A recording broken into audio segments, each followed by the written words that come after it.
calculations are correct, this will make ice. Bam. Oh no, deadly poisonous mustard gas.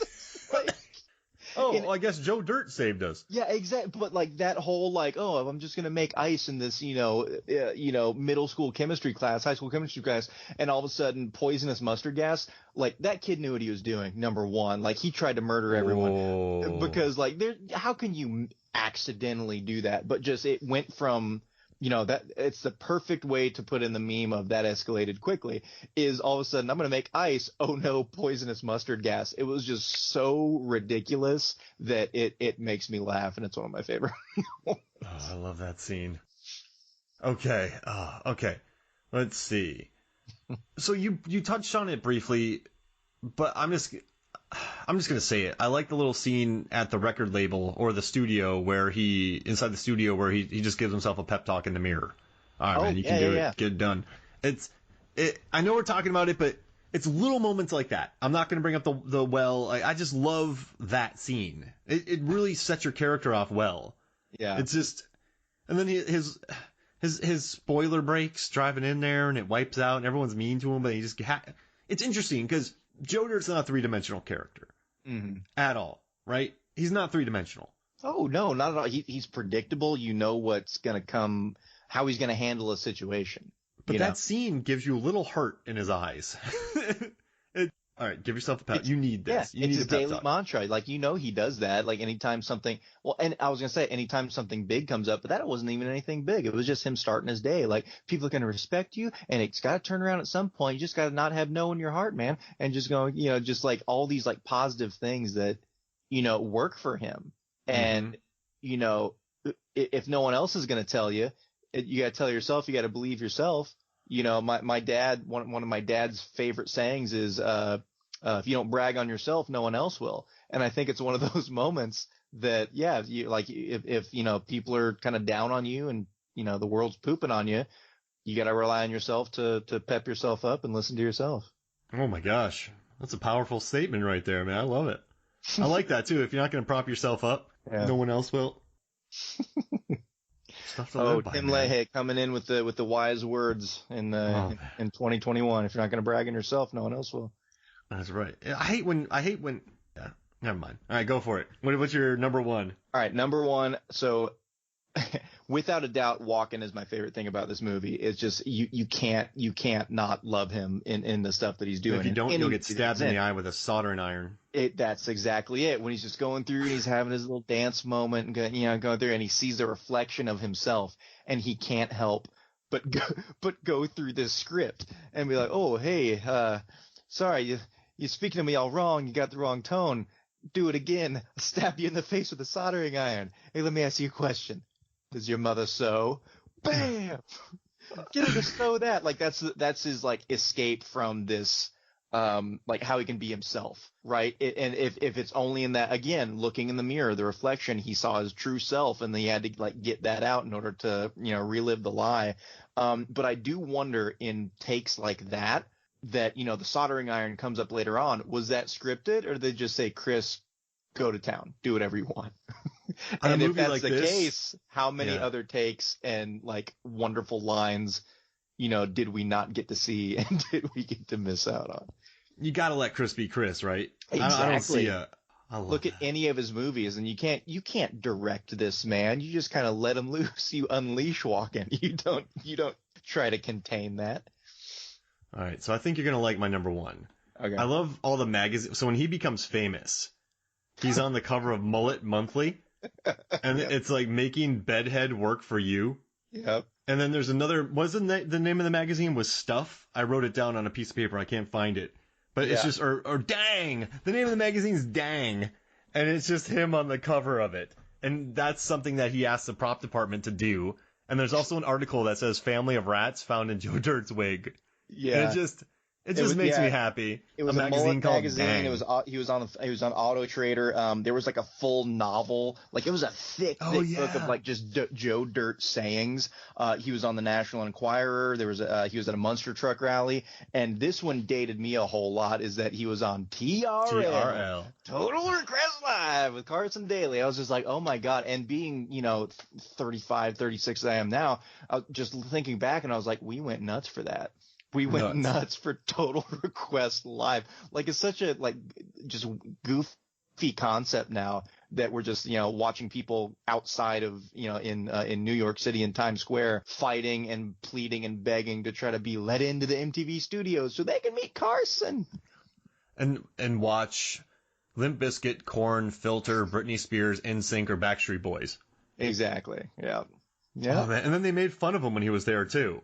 He's like, he's not attractive enough to be with Brandy. Isn't that what it was? Oh, yeah. We took a poll, and 66% of people didn't think you were attractive enough. 4% of people didn't think you were attractive enough for the dog. Way to be a dick, Carson. Thanks, buddy. Yeah. Oh, thanks, man. Dang. Yeah. Oh. All right, so how about...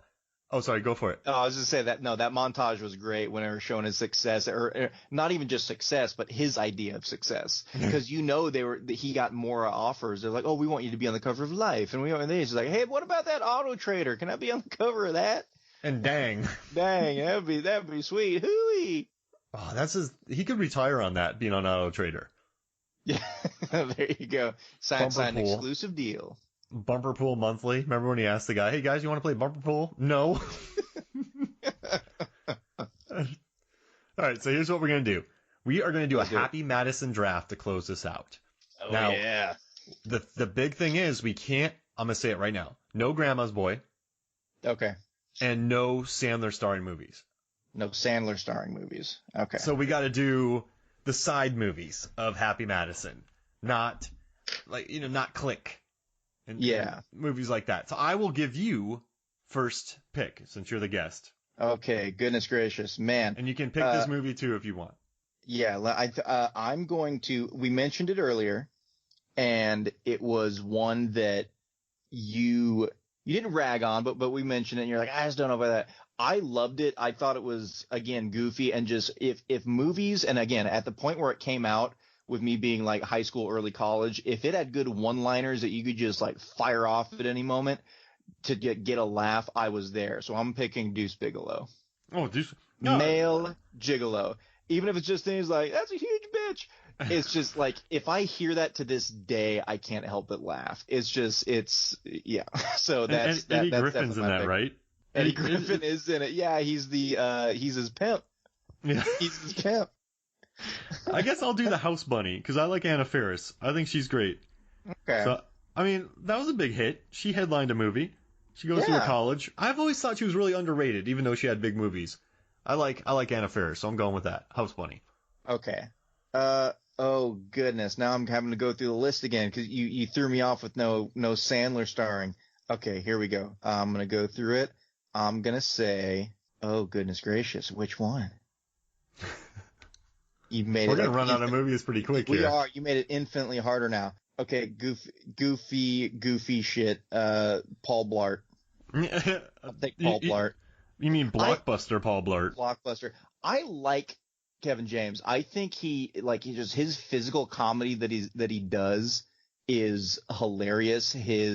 I've seen a couple of his like shorter stand-up bits, and there's one where he's like going through picking out the like just immaculate best greeting card for a situation, and just his facial expressions, like he didn't speak a word, and it was hilarious. And so just like things like that, I give him props. Like his movies are dumb, but so is Joe Dirt. So I mean, that's why it was a success though. I mean, like Paul Blart was a massive success. Huge success. All right, so I really ran us out of stuff. So are we leaving Joe Dirt out of this? Joe Dirt's a winner. No, that can be on there. It's so cheap if I pick it. I'm not going to do it. Let's add in Sandler movies after this pick. So you get the next. You can pick a Sandler movie if you want, but not his favorite ones. All right.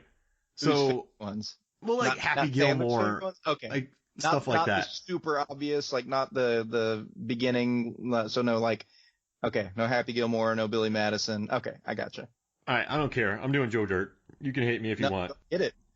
All That's right, fine. Joe Dirt. Now you can No, start picking whenever you want. no, that's fine. I was 100% gonna have this one on my list anyways because it's one of his movies that I think kind of gets crapped on, but I think it's hilarious. Is Little Nicky.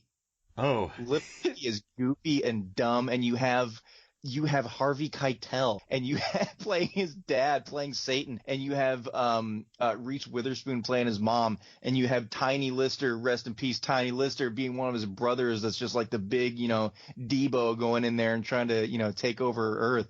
It's yeah, no, I love it, and it's just so stupid, but so funny. they Yeah, shove a I'm pineapple up Hitler's butt. Yep. Oh, All it's 12 o'clock. We gotta stop everything. Shove a pineapple up Hitler's butt. Not the little one. No. Oh my gosh. I'm taking Oh, Zohan. I gotta need do. to watch Is that a that major movie one? again. Zohan's not one of his major ones, is it? I wouldn't say that's a major one. No, I think that works. I think we're kind of splitting hairs at what's major and what's not major too at a certain point. I guess we know what Happy Gilmore. Yeah. All right. You get the fourth pick. Okay. I'm gonna throw a curveball a little bit because I really like this movie, and it was one of the dramatic ones that he did that I thought was fantastic. Reign Over Me. Oh yeah, very good movie. Yeah, I thought it was great, and also it was funny because the video game that he plays in it, Shadow of the Colossus, is one of my favorite games like of all time. It's a game that you have to be at least semi good at to progress in, but the fact that he was obsessed with it, I think, made me relate to the movie anyway, even more. Oh, yeah. I mean, it's a really good movie and funny. I'm not gonna add funny people. I guess I like him in that, but I'm not doing that. Yeah, he was good. Him and Don Cheadle together. It's amazing. Oh yeah. All right, let's see. So oh man, I'm gonna do.